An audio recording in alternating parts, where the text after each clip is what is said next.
It's the Jake and Ben Show. It's the Jake and Ben Show. It's the Jake and Ben Show. It's the Jake and Ben Show. It's the Jake and Ben Show. It's the Jake and Ben Show. Oh. Hello, everyone. Welcome back to the Jake and Ben Show. I'm Jake, and I'm here with Ben, and Hey. we're just gonna jump right into it. I think you know who we are if you've been listening for a little bit. But Ben, would you like to give us the story? All right. Let's jump it off. So, a few days ago, it was announced that Avengers Infinity War is going to be pushed up 1 week. Instead of releasing May 4th, it's going to release April 27th now. There was a fun little exchange on Twitter of announcing this. I won't remember it word for word, but it was pretty much to the extent of Robert Downey Jr. and Marvel Studios, the Twitter, they were just having a fun exchange, and Robert Downey Jr. were saying, hey, I want to see this earlier. And then Marvel Studios was like, yeah, get a couple of friends. He's like, well, what about all my friends? And then they're like, hey, how about April 27th? And he's like, yeah, that's awesome. So, I mean, it was obviously planned, but a fun little exchange. For me, it just gets me jacked up. I've already been psyched for Infinity War. And just to now have it a week earlier, like 8 weeks from now, I just want it. I want it. And now I get it a week earlier, which is awesome. What do you think about this? Yeah, that's sweet. I was just because I didn't know that Marvel and Robert Downey Jr. had the conversation on Twitter. I just saw that Marvel posted on their Instagram or something. Or you sent me I sent you the Instagram screen cap. Yeah, that's just what I thought happened. But I just pulled up the conversation here with Robert Downey Jr. That's because I didn't really care about this story. It doesn't really. I mean, right now being, March just started. It means nothing. Maybe by the time it's the end of April, I'll be excited that it's a week early. But right now, I don't really care too much. But I think the idea that they're confident enough with this movie that they'll bring it a week forward. They're gonna run the box office anyway, so it doesn't matter what they go up against. They could bring it to anywhere, and just that they would have the star or one of the key stars of the film. Make it look like he's the reason they brought it a week forward or whatever. I think that's kind of cute and fun. Yeah, I mean, we know. I mean, it obviously looks like it was planned. Obviously, no, of course, Robert Downey Jr. was in on it, but it's a fun little exchange to announce it. I mean, for me, I didn't really look at this in multiple ways until I heard other people talking about, well, what does it mean? And to me, I'm just like, well, fucking, they're bringing it out a week earlier. It's Infinity War. Everybody's psyched up for it, and I think there were a few reasons why they did push it a week up. I do find it interesting because you don't really see a lot of. I mean, this is going to be one of the biggest movies of all time if things go right. Assumingly, I got to think it's going to be one of them. Yeah. And to push it a week ahead, only now we're under 2 months away from it. It's you don't see that every day. But again, I don't think it's anything bad. I think it's such a big event that. Most movies, they open up in other countries earlier than in domestically speaking. When I say domestic, that's America and Canada. So I just feel like this is the way I took it is that it's such a big event that we're just going to drop it on a day where everybody gets to experience this and nobody has it ruined for anybody. But also there's the other factors to look into it is that May is a stacked month for all big blockbusters you have, starting off with what would have been Avengers. And you go 2 weeks later, you have Deadpool 2, which you got to assume that's going to be a moneymaker. The first one was. I don't see why this one won't. And the week after that, you have Solo coming out. Now, Deadpool is a Fox property, but you have two Disney properties that are big blockbusters that you could look at it and say, all right, maybe they wanted to clear some way for Solo. If you just push Avengers up a week, you have like a 4 or 5 week buffer from then to Solo. Avengers will be like in its 4th or 5th weekend. You'll still have people going back to that. It'll probably still eat away at some of the Solo audiences, but not too much as maybe it would have. I don't think it's going to impact it that much because it's just 1 week and you have Deadpool opening up the week before. But that's another way to look into it. I know another way is some people mention, hey, maybe they're just not that confident in it and they just want to put it out so other markets can't say, oh, shit. I highly doubt that. I just happen to think it's a big event. Yeah. And they just want everybody to experience it all pretty much at the same time. Yeah, it's interesting. Yeah, I guess the Deadpool and the Solo thing opening next to it, it may possibly be a factor, but then again, like you and I both said, this is probably going to be one of the biggest movies ever, and but I do guess a Star Wars film and another superhero film would be, if anything, that would be the competition. So we'll see. When I look at it, that I don't think that Deadpool and Solo would eat into much of the Avengers audience that's going to be there. I think it's more Avengers is going to take away from Deadpool and Solo. So I think, given that Avengers and Solo are both Disney products, that if you give it the 1 week, maybe it'll help Solo a bit. I think Solo will do well, but it's obviously not going to do as well as The Force Awakens or Last Jedi. Obvious reasons. Those are saga films. This is a standalone. Rogue One killed it. It did make over $1 billion. I don't think Solo is going to do that, but I think it'll be all right. But considering that you do have Avengers and you have Deadpool, it's going to have competition where if you look at those other three, they didn't have as much competition. The only movie that had a lot of competition would have been Jumanji last December for The Last Jedi. Yeah. But the way I look at Avengers is that Avengers is going to eat away from their numbers instead of those movies eating away from Avengers numbers. That's a fair point. I think they would take away from each other. There's an expression for that. Well, they will. It obviously will definitely take away from each other, but I feel more so Avengers will take away. Fair point. Deadpool and Solo taking away from Avengers. Yeah, I mean, and especially considering Black Panther. I know we were going to briefly talk about the box office. I'll just mention it and then let you talk more about Avengers if you want. But if you look at what Black Panther has done so far, it's on pace to make $1 billion. Whether it does or doesn't, we'll see. But it's on pace to. It's made a shitload of money, and just even I know it's weak, but you're riding off the high of Black Panther. I get it. I don't see how Infinity War isn't a huge success, especially with Infinity War in the one trailer showing so much of Black Panther and Wakanda. Like at the end of the trailer where they're all running, just. Maybe they knew when making that Black Panther was going to be the smash hit that it was, but even going back and watching that trailer, I mentioned a few weeks ago, like it just changed a bit because now you know Wakanda, but even when you look at that battle, I mean, you see characters in there that like I didn't know before, but now I know that person, like M'Baku, and then you see Okoye, I believe that's the Wakandan, the king's bodyguard per se. I believe her name was Okoye, but you see those faces and you're like. Oh yeah, and now you can get more invested in it. Like to me, it's not as much. It's not like when I watch a trailer and it's a totally different experience. But it's like I know that person now. I know this. I know Wakanda. Yeah. I care about it now. No, I think that was definitely the strategy of theirs, for sure. And I think it's gonna help. No, Infinity War is gonna make all the money in the world. Oh yeah. Oh yeah. All right, let's Yeah, okay, we can get into Black Panther. Yeah, because I want to hear some of the numbers that I don't know yet that you're going to give me. I mean, just like you said, Infinity War, it's got to make all the money in the world. I don't think it's going to like top something like The Force Awakens or Avatar, Titanic, but it's going to make a lot of money. It doesn't have to top those, but it's going to make a lot of money. Yeah. Okay, so last week we did some predictions for Black Panther's second week box office. Now, I don't remember the numbers exactly that we predicted. I think you were around the 90 million range. I believe I said 110 because when we did the first weekend, I was a bit lower, and obviously it was much higher than what I predicted. I think I predicted 170. It came in at like 210, 211, maybe a little lower. And then you were closer to it. And then this time, like, hey, you know what? I'm just going to go high. Maybe it won't get there, but hopefully it does. So the Black Panther second weekend. Well, okay, I'll start off with saying this. There's only 4 films to ever make 100 million in its second weekend. And what would be there would be The Force Awakens with, and I mentioned this a bunch of times before, I think it was 179. I have it, yeah. No, why did I just say 179? That was my prediction for the first weekend. No, The Force Awakens second weekend was 149. See, I had the 1 and I had the 9 right. It's not a 7, it's a 4. 149.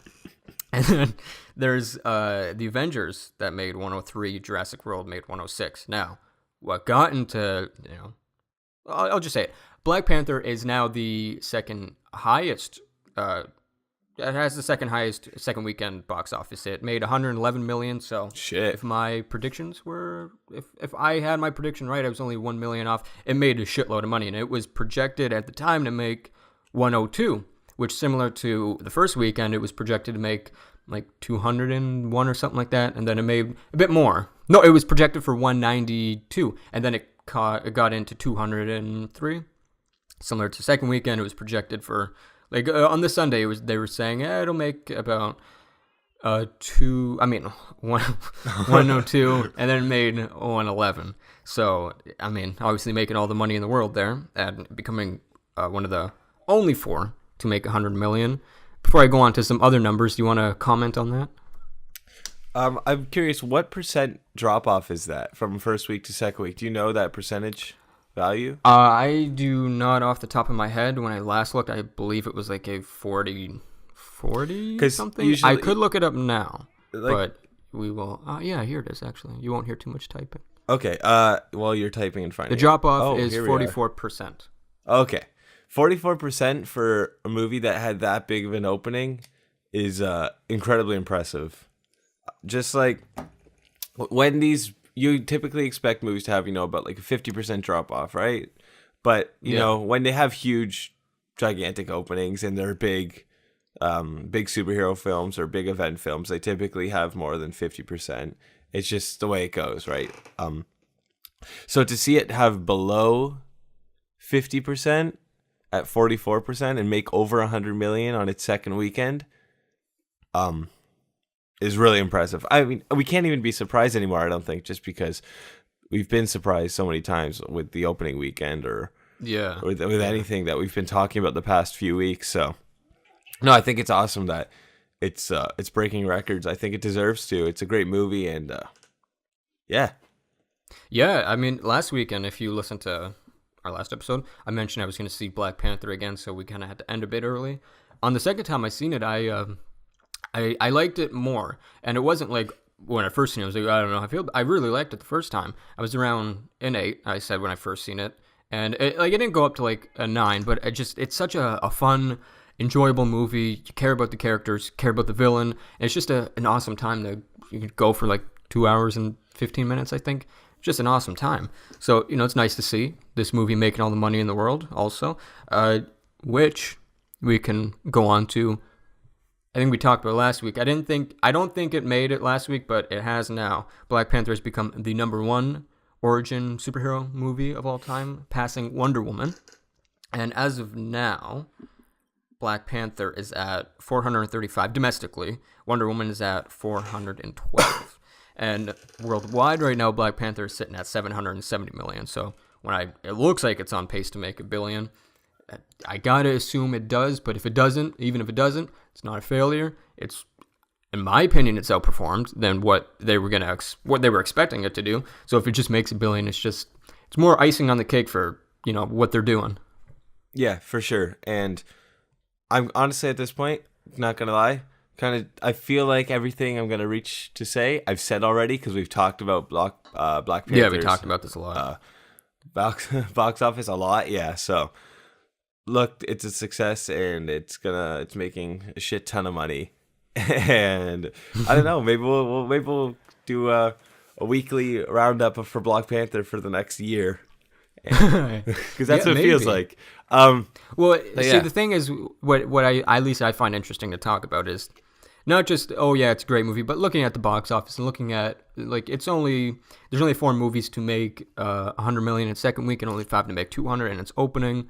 And then you look at, third weekends as we can start to switch out of this, but I was curious. I looked at some third weekends for those 4 movies that made 100 million in its second, and The Force Awakens made 90 million in its third weekend, Jurassic World made 54 in its third, and The Avengers made 55 in its third. So I got to thinking what could Black Panther do on its third weekend? Oh, man. So then you're going to start looking at the fourth weekend. Then you're going to start looking at the fifth weekend. I think the three weekends is just more interesting because by the time you get to the fourth, it'll be in the... I mean, depending what it does in its third, it doesn't get as thrilling to look at a fourth weekend. I mean, some are, but I think for a movie that does killer, it's fun to look at the third weekend. That's fair. Would you want to even do like a prediction or... No. I don't care to do a prediction, but if you want to, you know what? Let's just do it. We've been doing it. We've gotten this far. Yeah. Go you go first this time because I feel like I went first the past couple times. Looking at The Force Awakens, it's mostly what I'm looking at because Jurassic World did killer, the Avengers did killer, but I mean, obviously there's significant jumps in The Force Awakens and Black Panther numbers, but they're more on pace with each other than the other ones. Well, I mean, that being said, if you look at it, maybe not, but all right. I think Black Panther will make about 65 million in its third weekend. All right, I'll say it makes 66 million. Hey. Yeah, I mean, you know what? Maybe I should just, you know what? It's going to make 300 million in its third weekend. It's just going to do something crazy. Everybody's going to go again to see it. 300 million. Yeah, no, I think 60, 65, 66 is a safe number because if you look at The Force Awakens, 90, obviously. I should have said $1. I should have done the Price is Right thing. $1? You know, and then when you go over 65, then I'm right. Yeah. You know, have you seen Price is Right? Yeah. That would have been a good Gotti. Yeah. All right, let's move on, I think. Okay, let's move on to some stuff. You know, we've talked about the Avengers, we've talked about Black Panther. Would you want to talk about Quentin Tarantino and his next film? Because it got a title, it got a synopsis, and it has 2 confirmed cast members. Okay. Before we go into which one? I think I want to go into Tarantino, but for people who are listening, a little removal of the fourth wall here. Ben will text me some. He typically finds the news stories. Sorry, Ben will typically find. Sorry, yeah, I've been coughing a couple of times. I'm sorry, and my cat won't shut the fuck up. So if you hear that, I'm sorry. He's laying down now. Anyways, Ben will typically text me story ideas, and then we'll go over beforehand, like what the order we want to do, or if we want to leave some out. But when you text me, Ben, if like you said, the Tarantino thing, yeah, I did not research the title, and like I didn't go out of the way to get filled in for this episode. I don't know if that's I feel like that's good though. I feel like that's good. Okay, yeah, I don't think so. Okay, because I think when you like listen to podcasts like this or shows like this, often you'll hear some people rehearse, they'll know some stuff, but I think it's nice to, like, if you don't know it, I'll tell you and just get some genuine reactions. Yeah. Like, I already know it, so I'm just going to say, yeah, I knew this, cool, whatever, but now you'll be able to hear the title. I can attempt to do a read through the synopsis. I wrote it down, and looking at it now, my writing is awful, and then you can hear the cast members, and you can genuinely react to it. Okay, yeah, because I wasn't sure if you were going to say, maybe I should be researching it, or I just always thought like hearing it live on air is a cool way to do it. But yeah, I think so too. Let's do I just watched Kill Bill the other night, so let's do the Tarantino stuff now because I'm excited. All right, so I'm going to start off with a title, and the title is Once Upon a Time in Hollywood. You like Sweet. that title? I do like that title. Yeah, I do like that title. I do too.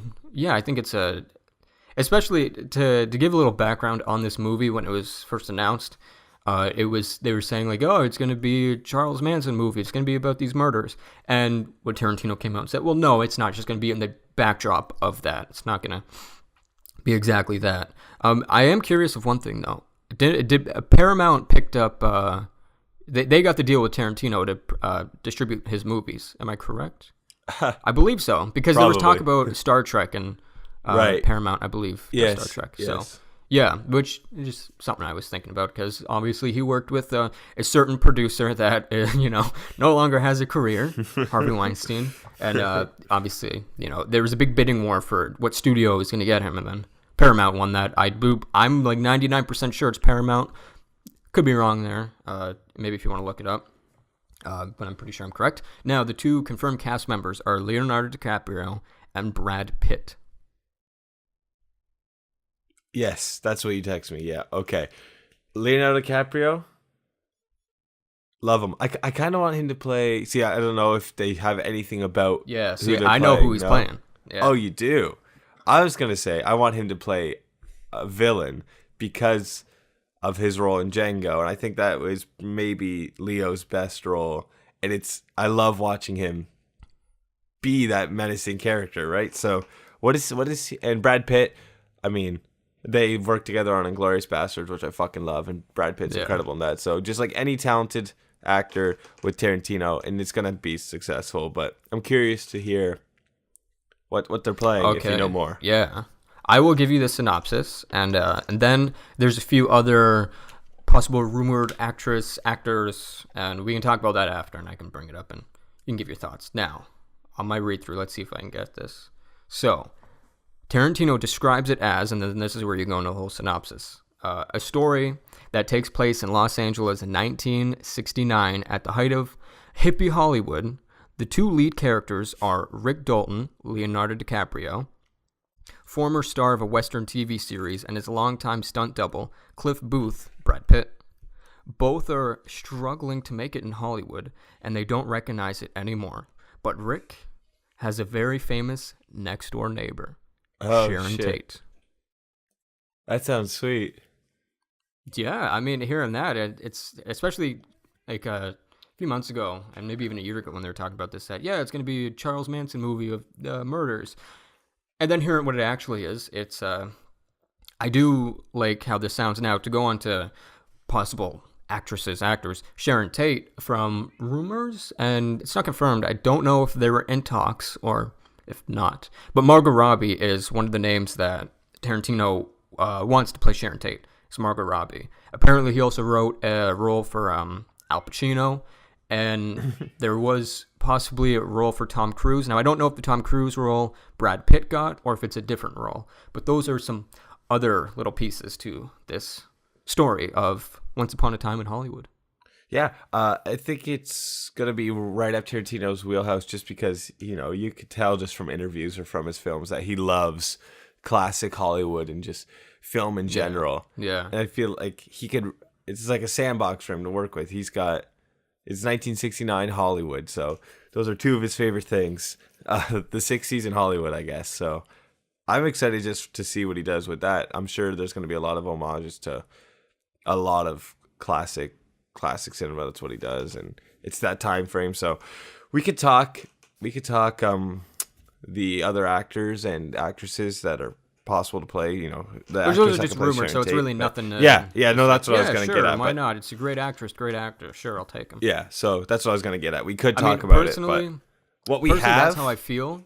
But one thing that does, like, hey, I'd actually want to see her under Tarantino. I would like to see how Margot Robbie is. Yeah, under Tarantino. that'd be a great That's the only thing that's like, yeah, I'd want to see that. But the rest, it's whatever. And it's Margot Robbie and Leo again.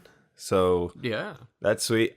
Yeah, like I was gonna say, we could talk about all that stuff, but what we're given already with Brad Pitt, Leo, and the synopsis and the title is already excellent. We could just wait to hear more down the road. Oh yeah, and I don't believe there might have been a release date set. I do believe it's supposed to come out in 2019. I want to say August, but I don't think there was like a big this is when it's coming out. Yeah. I think that was a placeholder. Could be wrong. But, I mean, again, we already got enough material here. We know it's coming out. It's going to be coming out within the next year or two. I'm excited for it. It's Tarantino. It's DiCaprio. DiCaprio is, I believe, his first role since winning the Oscar for The Revenant. So, that's exciting. Yeah, it is. So, question for you here. I'm going to put you on the spot. Okay, on the spot. Tarantino is not in director jail for you? I wouldn't say so. I'll start off with saying that I don't know everything about the stories now. However, what I will say, what I know is you have this incident with Uma Thurman. She doesn't want to do a certain stunt because there's a car that's not safe, and apparently he's like, well, just do it, and starts freaking out on her. She does it. There's an accident, and then I don't know if he tries to cover it up, but then Harvey Weinstein doesn't want it to get out there, and they just don't want a whole, big thing about it. And then they hide the video, and then Tarantino gives Uma Thurman the video. She shares it. And then I think there was also another story of his wife, probably ex-wife now, had an incident with Harvey Weinstein, and he didn't do much about it. So those are the stories I know. It's okay. The Uma Thurman thing, to start off with, I think it is. I think all the stories are fucked up, and especially with Uma Thurman. If you have an actress that doesn't feel safe doing something, that's why you have stunt people. You don't have to go out of your way to do it, but I mean, they did it. Shit happened. I think she said she had reoccurring issues from this accident. Yeah, yeah. And then the whole cover up of it, it's even more fucked up. And then you get onto the thing with his wife having the incident with Harvey Weinstein. Now, with him not doing anything, is it fucked up? Yes. But then you look at the landscape of, there were a lot of people that knew what was going on within that time, and nobody said anything.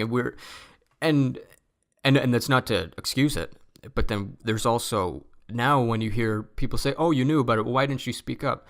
I get that, and I can sympathize with people who would say that. But then at the same time, there's so many people that knew that didn't speak up that there's a lot of people who were accountable for not stepping up. And what you got to commend the people who have come forward now, and finally he ain't gonna have a job now. But what I look at, I wouldn't say he's in director jail for me. I think what I know of the stories is fucked up. Maybe you'll tell me some stuff and I'll be like, yeah, maybe he's in director jail for me. But I feel like he's done fucked up things, but he hasn't like actually done anything bad, I mean, Yeah. I would like to hear more of the story, because I know you know a bit more of it than I do, and then I can bounce off that. Well, I haven't, because like a few weeks ago or whatever, it was all over the place, right? And I knew more about it then. I had read some things, but now I just remember, I know the car stunt on Kill Bill the most, which is what you know the most too, so I can't really offer much help to you. But I think I know there was also the whole spitting incident that people were upset about. I don't know, See, I don't know if I know that. What's the spitting incident? In Kill Bill, Uma Thurman gets spat on, and it's Michael Madsen's character who does it, and Tarantino was the one who spat on her behind the scenes, and everyone was really upset that, why would Tarantino have to be the one that spat on her? And I know there's a lot of outrage against that, and the people thought it was disgusting and just fucked up, but I disagree with that. I think if you look at the grand scheme of things, Tarantino making her drive a car at a certain speed that was very unsafe to drive is far worse than, a little like experimental directing techniques or whatever. I like, people were like, why couldn't Michael Madsen just spit on her, or, use like a prop saliva or something like that. But I think, and there's also the Harvey Weinstein, of course, too, Tarantino not being upfront with the public or whatever, just like hiding it, like you were talking about. And that's honestly a whole other story that's been covered many times. People knew and people didn't say, and Tarantino's one of the people, which is how I understand it. I believe that's what you were going with, but there is the spitting thing, and I don't think that's where the outrage should be. I think it's really fucked up for someone in Tarantino's position to make anyone drive that car. I mean, of course, not a stunt person who's paid to do those things specifically, who signs up for these kind of things, but to force anyone, including Uma Thurman, to do it, I think is fucked up. But it also gets into the conversation, if Tarantino say he did something even more fucked up, can we be excited about his new movie? What if Tarantino, had killed someone? Can we be excited? And like in a fictional world where he can still make his movie, he kills someone, can we be excited about his movie? Can we watch it without the bias of knowing behind the camera there's a murderer? So I'm curious to know your thoughts on that too. Okay. Well, you bring up something, and I'll reference something, and I guess this would go into a lot of I think, for me, I think a lot of it has to do with depending on what it was and what your morals are and how you feel with whatever this incident was. And I'll reference Mel Gibson, a guy who, in my youth, I loved his movies, and I think Mel Gibson, if I'm looking, yeah, he's a great director. I'll give him that. But then you look at his incidents with racial slurs towards African Americans, to Jewish people, and as a Jew, one of my things was, like, the guy is a fucking asshole. Granted, he gave the stuff that came on, especially the phone call with his wife, was some of the funniest things it was hilarious. Every time I listened to the whole phone call with his wife, I laugh, like I cry laughing. it's hilarious, but at the same time, the guy's a fucking asshole. It's kind of hilarious And- just because of his ignorance. Exactly. Like, he's just that's so what's funny about it. oblivious. It's just And like, especially like in one of the phone calls, like, he's like, "You should just shut up and blow me," and hangs up the phone. Yeah. It's like, dude, what the, my God. it's not laughing Jesus, with him. this It's guy's nuts. definitely laughing at him. Yeah, laughing Yeah, at him because okay. the guy's so nuts. Yeah. And I mean, and as a Howard Stern fan, it was like covered a lot on there. And maybe maybe I'm such a Howard Stern fan that, and him as a Jewish person, that I look at him and I hear his thoughts, and maybe it rubs off on me. And one of his things is that, you know, he's not going to support Mel Gibson because of things he's said, and, you know, he's an asshole. And when you look at like a director of jails, that Mel Gibson, there's been like so many people that have come out, well, not come out, like have had, like, they say, oh, this person's racist, let's not support him. But then you get a Mel Gibson who, you know, 3-4 years, and then all of a sudden he's accepted now, people love him. And I look at a guy like Mel Gibson where he's a great director, but personally, I'm not going to support him as a Jewish person because, you know, the guy's an asshole. Now, with that being said, does he make great films? Yeah, he does. But I don't want to support them because of my morals. So I think depending on the incident, like if it's something like there's been so many people that have been outed, but like if it's like Roman a Harvey Polanski. Weinstein. How Yeah, about Roman Roman Polanski. Polanski? Yeah, no, I think that's a global, like, who's going to support the guy? Because if you're a moral person, it doesn't matter if you're Jewish, if you're African American. It's just, come on, the guy who's a rapist, why are you going to support him? Okay. Well, how about you say you torrent Roman Polanski's films, you steal them. He doesn't actually get anything to benefit from it, but you like his films and you think they're good. Is that something that you'd feel comfortable doing? No, for me as a personally speaking, I have a very easy cutoff that if I hear stuff like this and I read into it and I see, yeah, like this most likely happened, if it's accusations or even if it's like, you know, a proven thing. I just have a very easy cutoff of, yeah, I'm not going to support you. I don't have to. I can live without seeing your movie. It's fine. With that being, like, I love movies, but with that being said, it's a very easy cutoff for me to be, I'm not going to support that because, and again, it could be the greatest thing, but I just won't support it. I have a very easy disconnect for that. If you do something fucked up, I have a very easy disconnect. And now, obviously, things he did were a bit over fucked up. But yeah, I wouldn't even torrent it. I would just not watch. I would not support. Now, with that being said, to go back to the original question of Tarantino, it's not severe enough for you to actually boycott his films. Yeah, exactly. For me, morally, it's not there yet to boycott it. I can look at Tarantino as a person and say, well, he could have stepped up. He could have not been an asshole and forced anybody to do something unsafe that they were uncomfortable doing.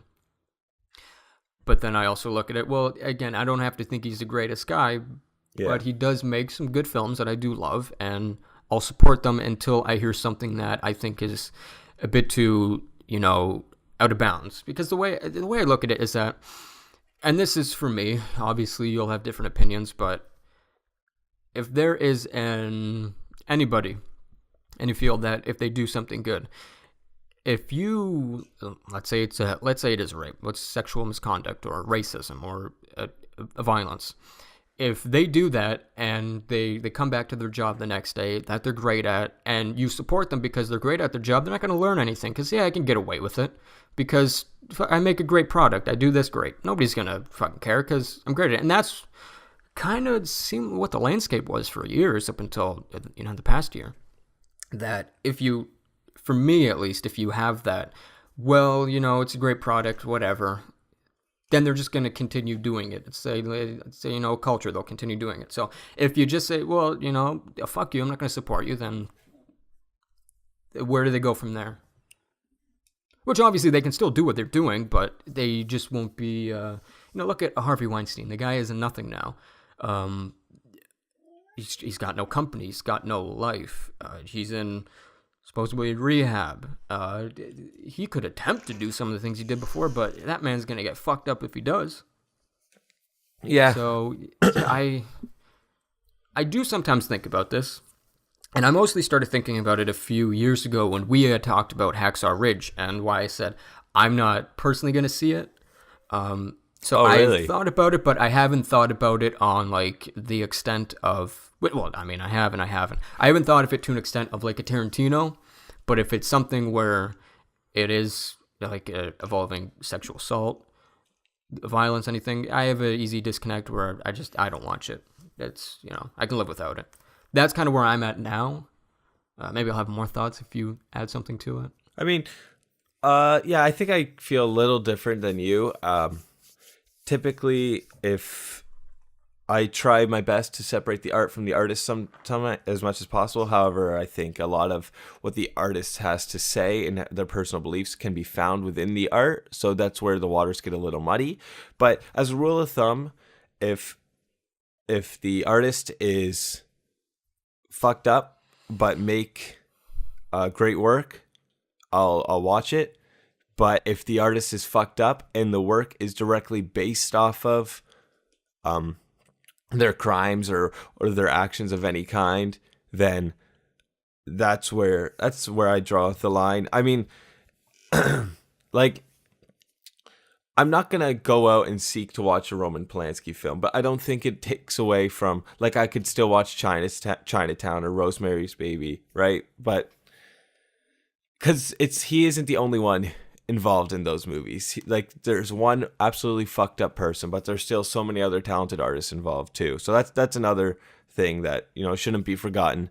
But yeah, if, say, Roman Polanski came out with a documentary about all the crimes he committed, and even if that was critically acclaimed or whatever, I would not watch it, because he's capitalizing directly from the rape or anything, everything he did, right? So that's, I think, where I draw the line. Look, Tarantino is a dick, but did anyone think he wasn't this whole time? So, like, I mean, this is to another level, but I've always got dick vibes from Tarantino. Yeah. I definitely got dick vibes from him. But, like, putting someone's life in danger and, hurting them the way he did is different than just being a little bit of a hothead. But just straight up, dick. Yeah.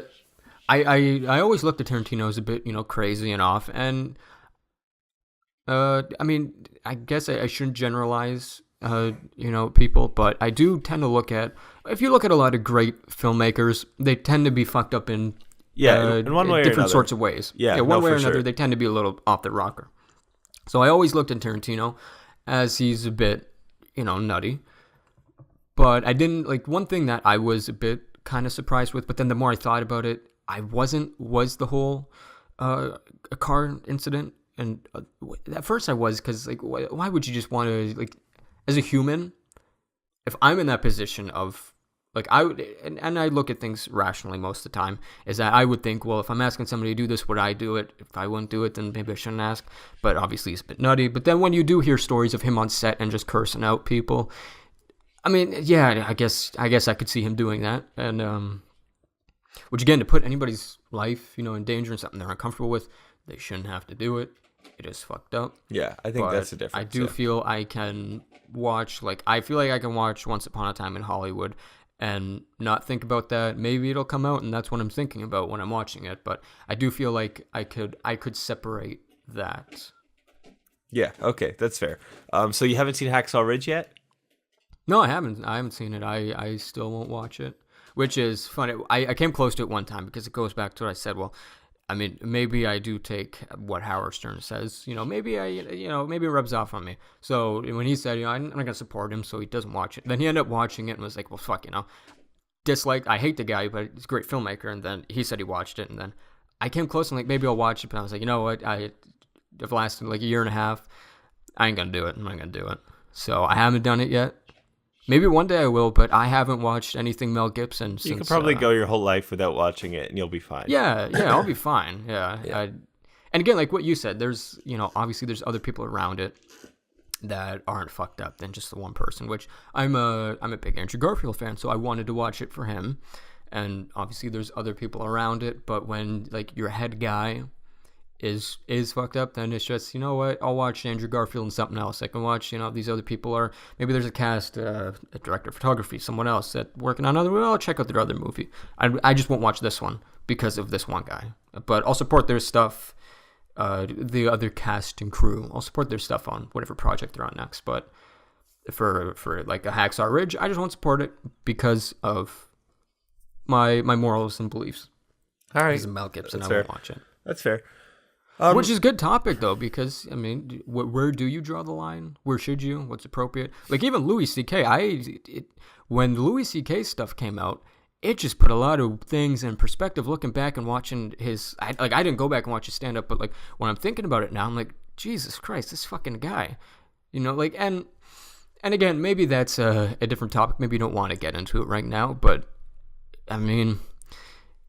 I don't remember the whole story, but there were some where he's like, "Hey, can I jerk off in front of you?" They're like, "Yeah, I'm sure." Well, yeah, And a lot of maybe his didn't. case was just abusing his power. Exactly, but then Like- you like thinking back to like his specials, which I don't remember word for word, but like of him talking about just jerking off and like how disgusting it is and wanting to fucking jerk off in front of people. It's like, man, that's just I can't do it, because you think back now, it's like, man, this guy was actually fucking doing this shit.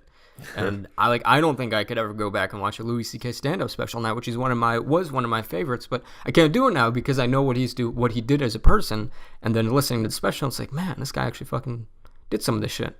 Yeah, Louis C.K. was one of my favorites. I don't know if maybe he still is my favorites, but there's definitely a whole new layer to a lot of his jokes, and that, you know, that kind of abuse of power is definitely wrong.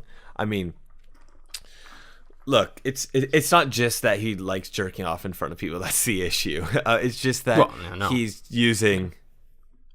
Yeah, no, I'm sorry. You weren't saying that. I'm just saying that's something. It's the abuse that's of the power. angle people think that it is. Just like, oh, what a weirdo. But it is definitely the abuse of power, and I think that's what.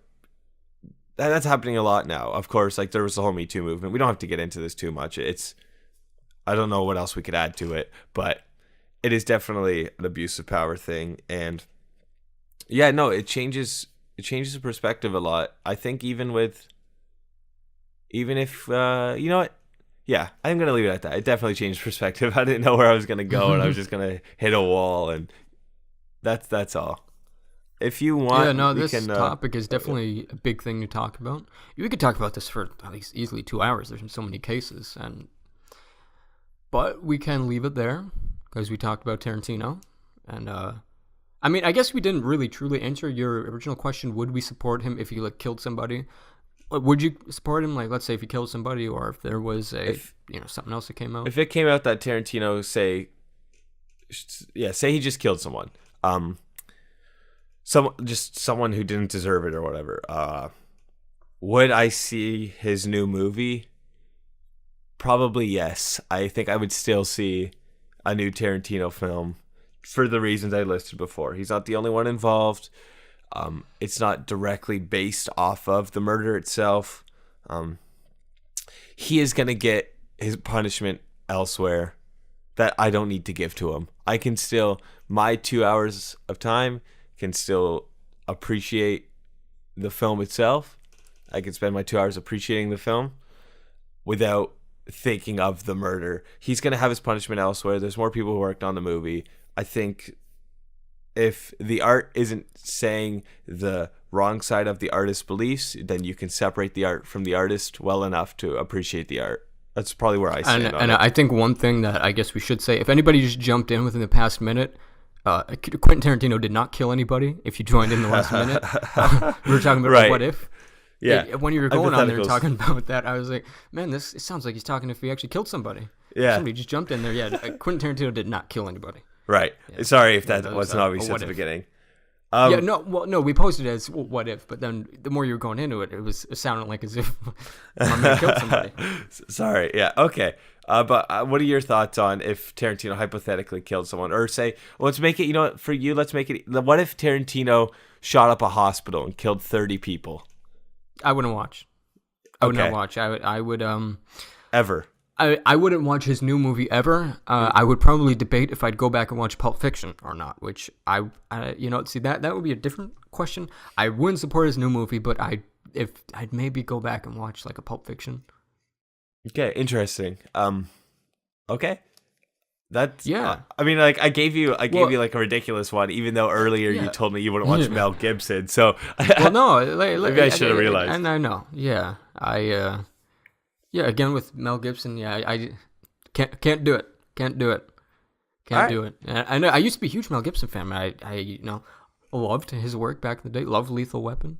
Yeah, see, I'm not the biggest Mel Gibson fan, so I really could give two shits, but I know you are. So. For me, when I was a big Mel Gibson fan, it wasn't a big loss when I stopped watching him. Like, I really dug Lethal Weapon, but am I missing anything? No, I got Die Hard, I got Rambo, I'm good. Yeah. I got The Predator. Yeah. Would you like to get past this topic now before we start? Yeah, we can. Yeah, we can. And one thing I guess I can bring up, which it's very short, it's because Oscars are tomorrow, is that speaking about this whole thing, it was Casey Affleck who had some accusations against him last year. Which in Oscars, if you won Best Actor, you award for Best Actress or whatever, and he bowed out. Now Jennifer Lawrence and someone else is going to be presenting for Best Actress, I believe. Best Supporting or Best Actress. Oh, he was supposed to present an award? Yeah, he was supposed to present, but he bowed out. He said, no, I ain't going to do this. Interesting, because he still accepted his award last year after it came out. Yeah. Yeah, see, I don't know much about that, but... Yeah, I don't remember everything about Casey Affleck. I did at the time. Yeah, we briefly talked about that kind of idea when we talked about James Franco. Our first or second episode or whatever, when we talked about the Oscars. We got into the idea of, if you've done something wrong, but... Well, speaking of James Franco, I guess bringing this up, maybe I should know a bit more, but I don't remember the full story, but I'll present what I remember to you. I'm not sure if you heard this, was that there was more stuff that came out against him. It wasn't any sexual assault stuff, but it was about the Disaster Artist that I believe it was one of his students in his film class originally wrote like a draft for the Disaster Artist, and then they're like, hey, if I can give it to us, and he bought it off of him for something like $500,000. Which the thing where I got a little bit confused with the story, not like I tend to believe the story, but some things when it was delivered to me were a bit off. And pretty much just that with this kid giving this to Franco and Seth Rogen, their production company, that they would finance one of his movies for like, he was asking for like $1 million, and they're like, yeah, sure, and they made a deal. And then when it came time for this kid to make his film, they only gave him $50,000 and pretty much screwed the kid over. And now there's a lawsuit going against James Franco for that. I hadn't heard anything about this. This is interesting. Yeah, which probably would be better if I presented the whole story to you, but that was the gist of it, that apparently this kid wrote the first draft of the Disaster Artist. They took it from him, and he was like, well, all right, could you just finance and produce my next film? They're like, sure.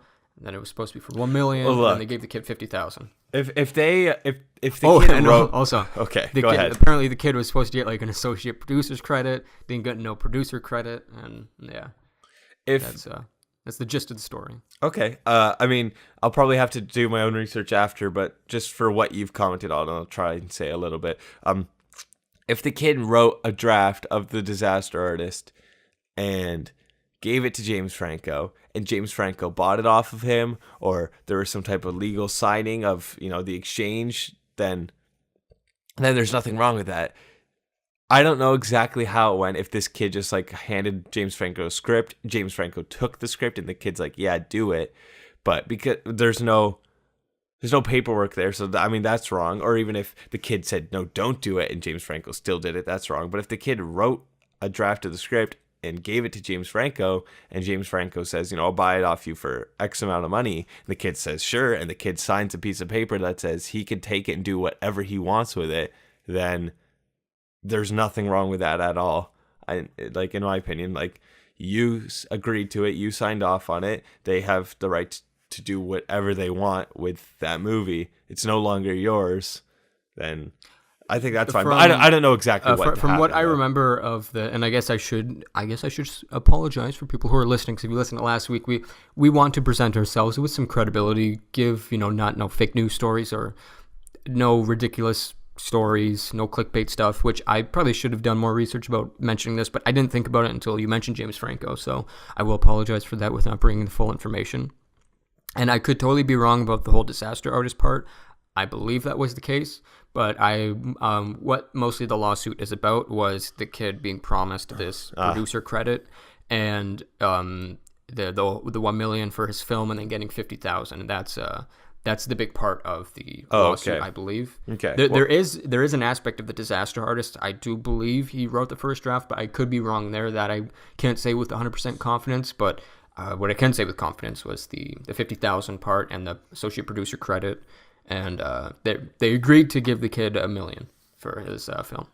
Okay, well then, I mean, I don't really know how to comment on that because I don't know exactly what happened. Just because, like, I don't see. And you don't even have to comment. Yeah, you don't okay. even have to comment. I was just putting that out there. Yeah, it's fucked up if they agreed to give someone $1 million and they shorted them that much. But maybe I'll look into this. We could cover it next week, or if it comes up again somewhere, then we can talk about it. Yeah. All right. So we've got a few other things to talk about, so we can move on to it. Now, like you mentioned, we don't like to do this actor is looking for this, but for me, I did think this was a bit interesting, only because I didn't expect this.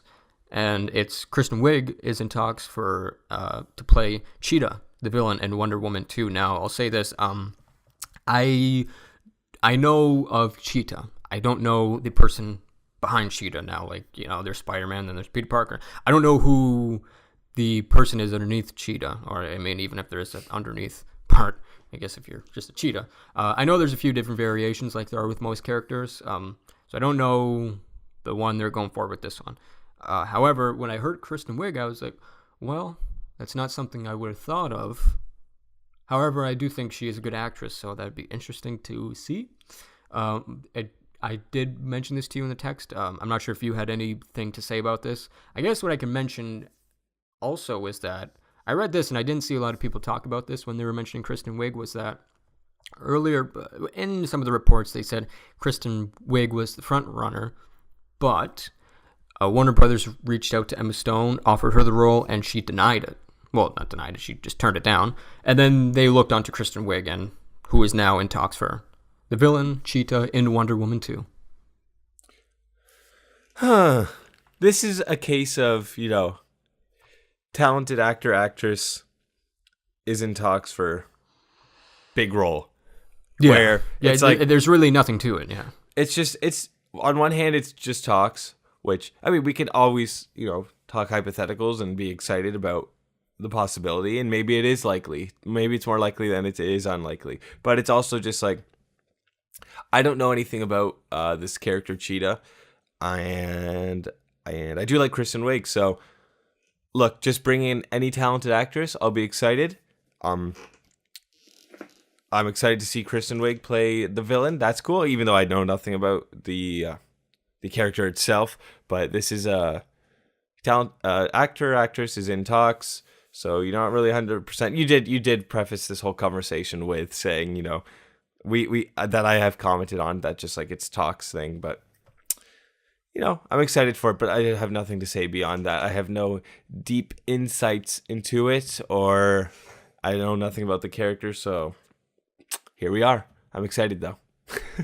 Yeah, well, Wonder Woman, it is scheduled to come out November 1st, 2019, which originally was supposed to come out in December, but then J.J. Abrams got hired on for Episode 9, Star Wars, which was supposed to come out in May at the time, but then they pushed it to December, which, not to always go back to Star Wars, I think December is the date they should stick with. December is the date. But, so yeah, November 1st is supposed to come out 2019.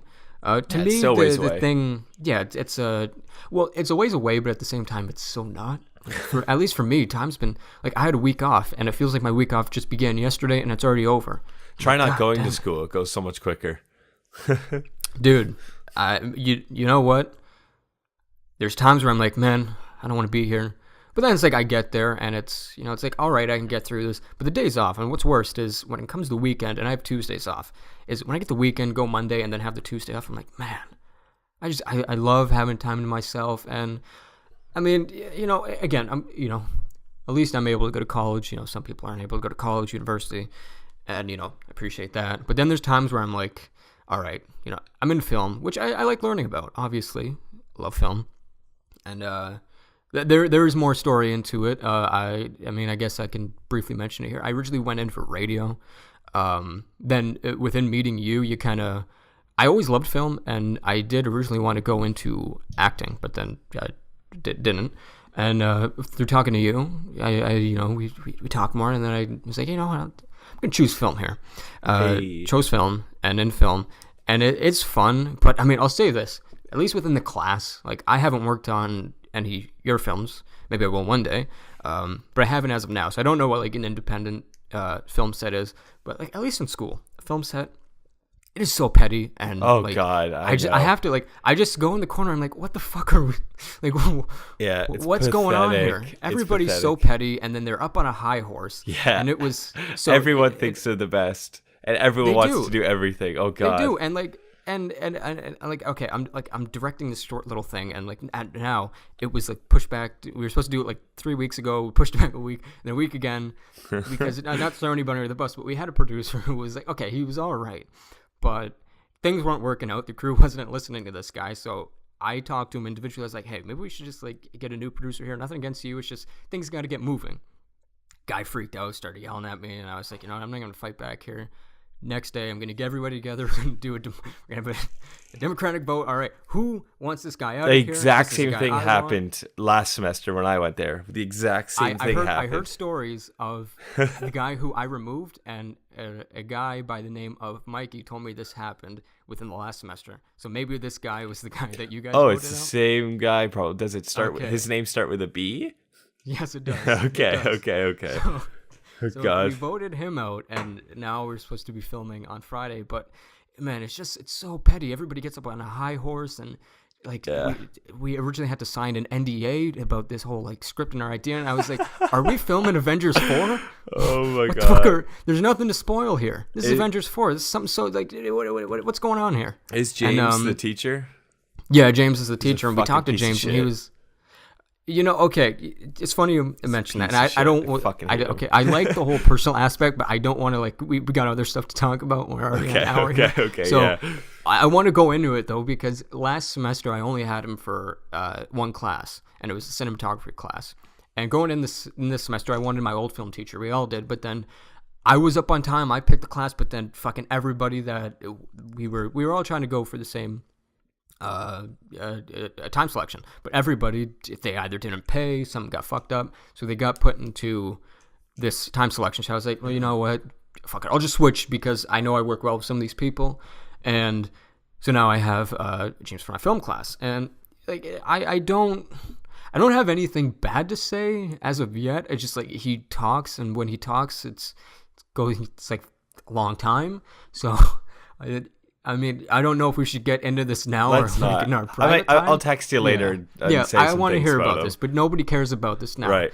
How did I get into this? What the hell was I talking about? Why did I want to go into this? We're gonna now have a recurring character of the mysterious man that starts with B, and then fucking James, who's a piece of shit. Yes. All right. So I mean, yeah. Anyways, I think what I was just trying to say is just like a student film set. At least it's so petty, and everybody thinks they're greatest. Like you said, I'm over there. I'm like, yo, I was in this for radio. I want to learn. Don't fucking yell at me because everyone acts like they already know everything, and the teacher thinks you already know everything without him telling you it, and it's incredibly frustrating. Yep. It is, and it is frustrating considering it's like second semester. I came like I don't want to spiel on this, but for people who are listening, maybe they're curious. When in their first year, in their first semester, you have television, film, radio. You pick your selection. The next one. I just knew film as like just on the outside of like some producing things because I knew of Kevin Feige. I knew some director stuff from just watching behind the scenes stuff, and I loved film. I loved talking about it, and I loved acting. But there was obviously other stuff when, like, if you're in film set or just trying to film stuff that there's things you're gonna learn. So just as somebody who is like, a lot of this stuff is fresh. It's like, man, I want to learn, but I gotta act as if I know everything because these fuckers are gonna yell at me, and I'm like, I'm not here to fight. Like I could. But I don't want to, so like I guess I'll just fucking go along with it. But yeah, I don't know why I went off to that spiel. But I'll cap it off with this: don't go to film school. Everyone is a piece of shit there. Save your money. Let me fucking say my piece, Ben. I will let you say your piece, but I remember why I got onto this. Okay, don't go to film school. Save your money and make a film. You'll learn so much more. And what was the other thing? Shit, I had something else I really wanted to say. Fuck. I had 2 points. It was don't go to film school. You'll learn so much more online, and save the money and make a film, and then it was I forgot. So Ben, go ahead and say your thing. Maybe All it'll right. come back. Okay. It was important too. Fuck. Go ahead. All right, see, now I got to remember if I just remember why I brought this up. Shit. See, I forgot too.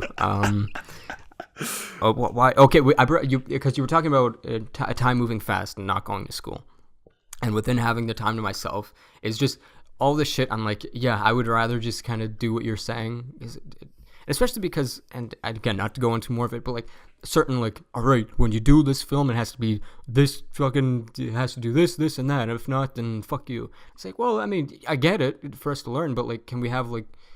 And then also like this script writing class, which is good to have, but then fucking this guy. Okay, I don't want to bury everybody here because I know some people like this guy, but we have a writing class. It was like a drama and documentary class, and so I was just working on this script that was it was pretty much like The Punisher light, and this guy just reads it and he's like, all right, so here's what's good. Here's what you're going to do. You're going to have this love interest, and they're going to get together, and this guy's going to get the shit beat out of him and try not to do as much Batman. I'm like, dude, did you not read anything that was there? It's like, I mean, I like, you know, listen, I get like, and his whole thing is like, I'm a director. I do this stuff as a job. I say, I get it. You know, you've directed and you've got ideas, but like, you're not like when you're talking to me, you're not J.J. Abrams when you say this stuff. I'm going to be enlightened. I'm like, dude, did you not read any of this? A love interest. It's the fucking furthest thing I'm going for. And yeah, that's my stress build up. You're going to act as my therapist as of today because I haven't you're going to talked get me even more mad because I didn't have that teacher. I didn't have that writing class, but I mean, you're just going to get just based on the principles like of you know, manipulating your script to whether make it, you know, more cliche or manipulate it to make it be more like other films or whatever. It angers me. Like, your script is your script. Okay, we're gonna get into some fucking other shit if this starts going. Yeah. But fuck that place. Yeah. Fuck the unnamed school that we're talking about, unnamed college, and fuck everyone there. Just like, it makes me mad, and maybe I'm gonna listen back and be like, relax, Jake. But at the moment, like, that place, like, there's some other shit that we just won't get into that I'll just text you about that maybe you'll know where my anger comes from more. But let's just move on. Let's move on. Can we just talk about game night and lighten the mood? Okay. We can talk about game night because it's definitely going to lighten the mood. Yeah, okay. So I'm just going to say a little bit. I listened back to our movies. I listened back to the movies coming out in 2018 episode just briefly. I just skimmed through it. Yeah. I don't know if I was just testing it on iTunes or I was doing something like that, and I heard me say game night. I don't know what the hell that is or something. And it wasn't until really recently that like I had seen or heard anything about it. So I went into watching game night without seeing a full trailer. I think it might have played before the movies I've seen recently because my girlfriend had seen the trailer, but she hadn't. Not to cut you off, but I had the same experiences where I didn't know anything about it other than who was in it and who directed it. Yeah. So I hadn't seen anything. I guess I missed it at the movies. I go to the washroom during the trailers. I always like to get my last minute urination out. Ow, fuck, my cat's attacking my hand. Anyways, but I saw Game Night the other night, and man, it's just fucking delightful. I loved it so much. It was like some of the most fun I've had watching a movie in a while. Yeah. Like consistently funny. I don't want to cut you off because obviously you have things to say, but the past two movies I saw were, you can enjoy them, but they're not like, you're not going to have a smile on your face and have a fun time. So it was, like for me, it was a big delight to see this after the last two I saw, which, not to shade them, they're not the most delightful ones to watch. So yeah, seeing this was definitely put a smile on my face. Yeah, it felt like, I watch What the Flick. They're probably my favorite review channel on YouTube, and Alonzo Duralde on there is one of my favorite critics. And he said something that I like completely agree with. He made a comment about how a lot of comedies today feel like they're very Judd Apatow-y. You know, they have a lot of like funny people in it, and they're just given, you know, the direction of do whatever you want. You know, it'll be funny. Like a lot of improvisation, which nothing against it really. In general, nothing against it, but it is a lot of comedies feel exactly like that. But this feels like they had what they wanted to say. All the jokes felt like these, like, they're all consistently funny too. So that's what he said, and I completely agree with it. It's exactly what I thought watching it. It feels like every joke they wanted to say and every joke that they wanted to say also landed at the same time, and all the characters are unique and funny in their own way. And what's up? When you seen it, did you have like a full, like not like a full crowd? Obviously, I think it's like in its second week or going into its second week. But like, were there a good amount of people there when you? Saw it? I saw the late show. It was like 10:00. Okay. At on a Wednesday or something. I don't know what day is it today. What day did I see it? Today's Saturday. Maybe it was like 10:00 on Thursday. And it was at a theater in a mall, a really small theater. And is it the one where you live near? Yeah. It's just okay. Not to sidetrack this, but I heard they have like the full recliner seats. Yes, they do. They have like leather recliners, but they don't lean back really. The legs go out, but the backs don't lean back.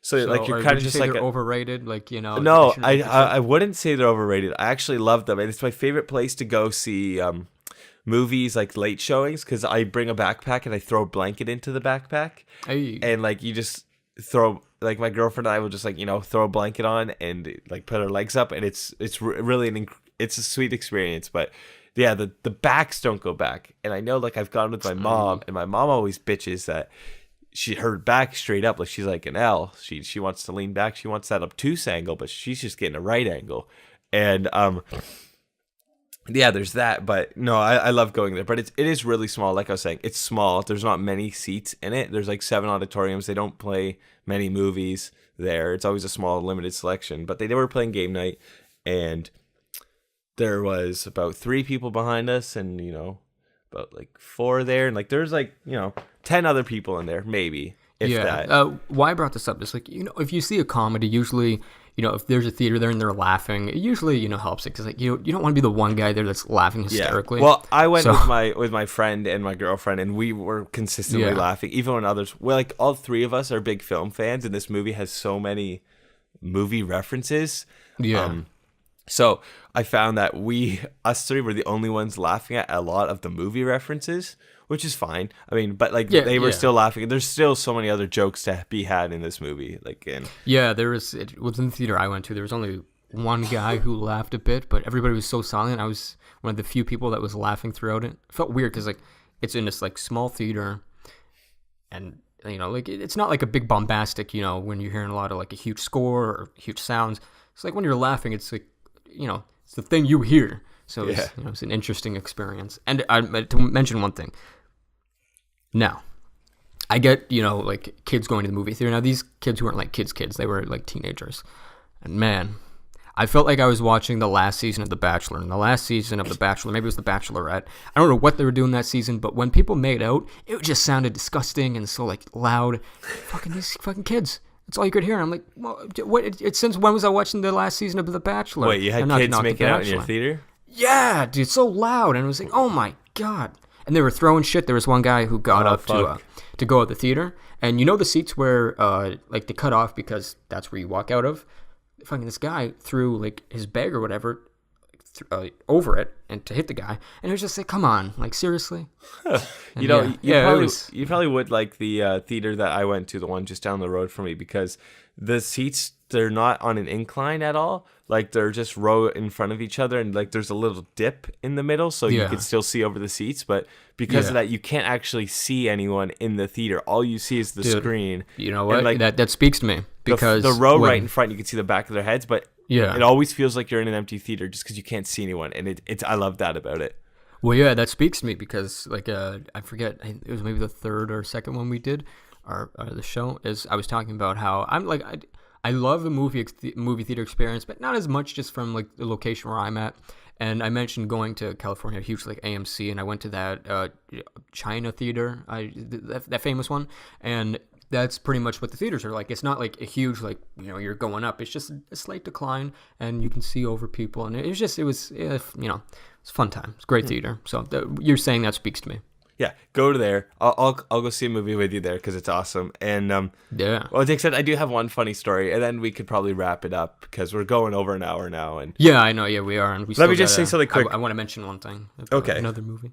Okay, I'll be real quick then. My girlfriend and I saw Molly's Game at this theater, and like I was saying, like you can't see anyone, which is awesome. But like, of course, there's still the row that you're in, and I was sitting directly beside a woman who I guess knew someone in Molly's Game. So, And every time they came out, it was worse than that. It was like every time, and she was with like 3 of her friends. They were just a group of these elderly women. And I guess she knew that he was in a skiing scene of some kind. So if you've seen Molly's Game, you know there's a handful of skiing scenes throughout the movie. Yeah. So every time a skiing scene happened, she pulled out her phone and held her phone in front of her and was filming the movie. Oh, and my. and all her friends were like, "Where is he? Where is he?" And they were just like freaking out with each other. And the scene is at the very end of the movie, so every skiing scene I had to put up with it, and at the very end they're filming again and they see him and they're freaking out, and he's just like a paramedic extra or something, and oh my god, then she turns to me and says, "Sorry about my phone," or whatever, and I just ignored her, and my girlfriend and I were so mad. We just got up and we left once the credits started. It was just like incredibly disrespectful. Like, we get it. You fucking know someone. Wait until it's on Blu-ray or something. Jesus Christ. But that's the worst experience I've had there, but that's all. Anyways, you can say your other thing. Yeah. I know we're talking about game night, but you got me thinking of some other stuff after I brought up. And I know we got to wrap it up. You got to head out. Well, we got at least a half an hour, but, we're over an hour. Let's try not to go too long. But one experience I think of, and I'll be quick about it, and it happened a few times. It was the first time this happened was I seen Logan. It was a Thursday showing at 7, and at the end, it was when, spoilers for this, when he's dying and he's looking at Laura Kinney, and I believe that's her name, Laura Kinney, and he's saying, like, he's giving his speech. The lights come on right at that time, and everybody's like, "What the fuck?" So it took me out of the moment, which, like, I was borderline tearing up. But then when the lights came on, everybody started screaming. It totally took me out of it, and which it was like, come on, man, what the fuck? These lights come on at this time. What's going on? And then when I seen Black Panther again, I walk in and there's this light that's like strobing out, and I'm like, what the fuck? But then it goes off for the movie. But then the last 10 minutes, these fucking lights come on, and this light's just strobing, tripping out. And then I seen, which I'll talk about a bit more, was I seen Red Sparrow. And I totally didn't pay attention to this, but like, I mean, I don't remember it being in a Cineplex, but maybe it is. So at this theater I went to, it was right around, it was around the corner.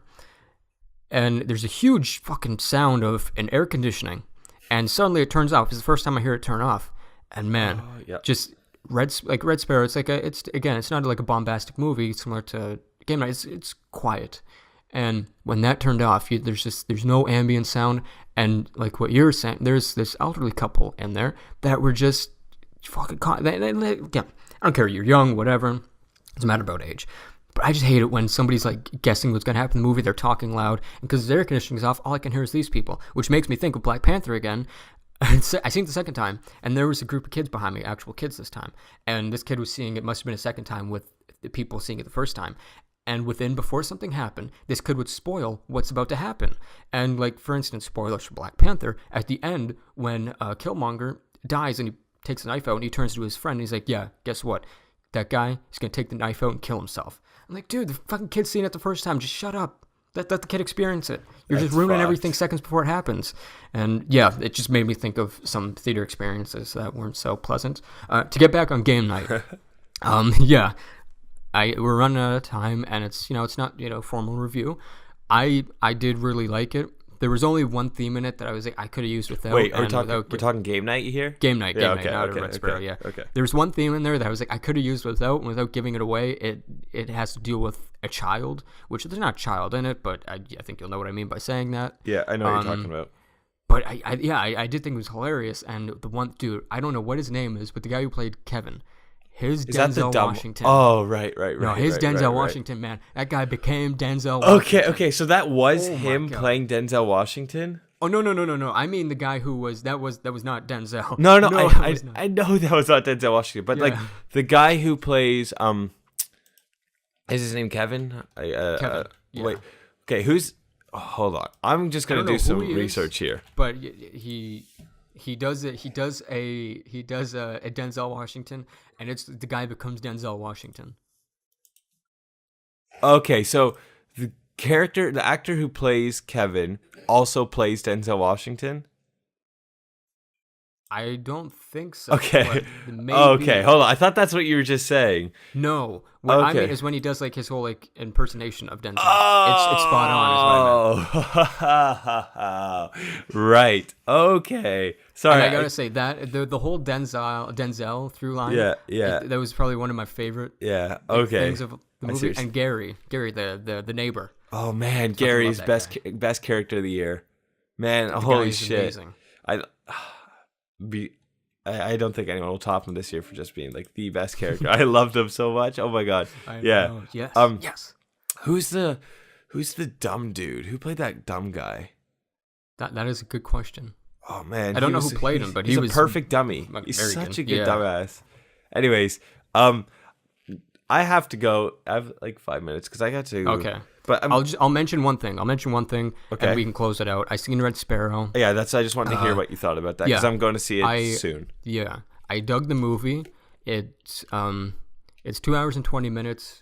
To give quick thoughts, so I'll say things maybe I disliked, was that it was about 20 minutes too long. There is a point in it where you're like, all right, can we get to what we're going for?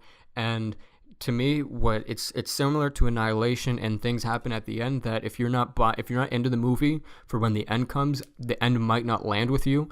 And for me, I was into it, but when you get towards the ending, I was like, all right, what are we actually going for?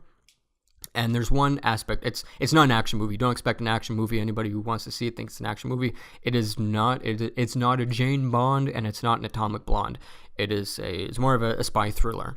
And there's two aspects of the spy thriller part. One works for me, in my opinion. One works really well. One doesn't. And I do think it is a hard R. It goes for it.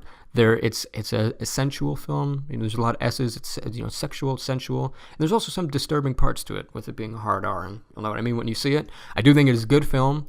I would give it a 7, and I'm looking forward to hearing your thoughts on it. Okay, cool. Maybe next week we'll talk about it if I've seen it by then, or just just briefly mention it next week. We'll try and do something like that. But for now, I think we should wrap it up. We didn't get any questions we should. because, come on, guys. Ask we need some questions. Look, we get there's I know there's some of you listening, and don't be shy. A question, on Twitter, and on Facebook or on YouTube. Find us. We're at Jake and Ben Show. Tweet us. Just leave a comment on one of our posts on Facebook, or just post on our wall. Just do anything you can. Get a question. Then the following week, from the comment, we'll answer the question, or maybe you just have some feedback or something you want to correct or say. Maybe we'll even say stuff like that. We've done that in the past where people left us corrections or whatever that we've brought up. So if you want to do that. Make sure you like our Facebook page, you follow us, you subscribe to us on YouTube, subscribe to us on iTunes or Google Play or wherever you listen to us. Please give us a rating on iTunes. That would be really nice. I think that's all we usually plug. Oh, thanks to Jackson for the music and the art. And last week you plugged your movie. If you want to do that again. Well, the thing with my movie is it's not really available to the public anymore. We had it available to the public so we can make money to put it into film festivals. So we made a certain amount of money. And so you reached your goal. So yes, so we now have no longer made it public for just for a little bit. Well, see, there you go. See, there's your plug. Plug when you'll release to the public again. Well, I'm not 100% sure. It depends how our festival run goes. So it might be for a little while. But a lot of festivals require that your film not be released digitally. So we kind of screwed up because it has been released digitally. There was one festival who's like, if you get accepted, take it off, but in the meantime you're fine having it there. So just to be safe, I just took it off in general, and we don't need it up anymore. So we're just gonna see how this festival thing goes, and then down the road, but I'll send you a private link if you want to watch it, because I'd be curious. But you can still watch the trailer for it and check out the IMDb page. Fuck my friends. Skirt. That is good. I think that's safe to say that's a wrap until next week. All right. And next week it'll be a packed one because Oscars are tomorrow. Fuck yes. We do Saturdays, so we'll be doing a whole Oscar recap on next Saturday. Yeah. These episodes, I think our first episodes we did went up on Sunday, and now they're starting to go up Saturday. So Saturday or Sunday is what we've been doing. Around so that time. Yeah. That's all, I guess. I'm excited for the Oscars, and thank you everyone for listening. Charged up for it. Yep. Thank you. See you next week. Bye bye.